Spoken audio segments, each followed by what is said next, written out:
Слушайте, одевалась в Павлодаре на корте и посъездила, купила себе теплые вещи.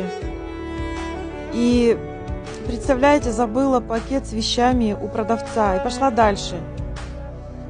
Ушла аж на другой, получается, аж на другую сторону корта там стояла.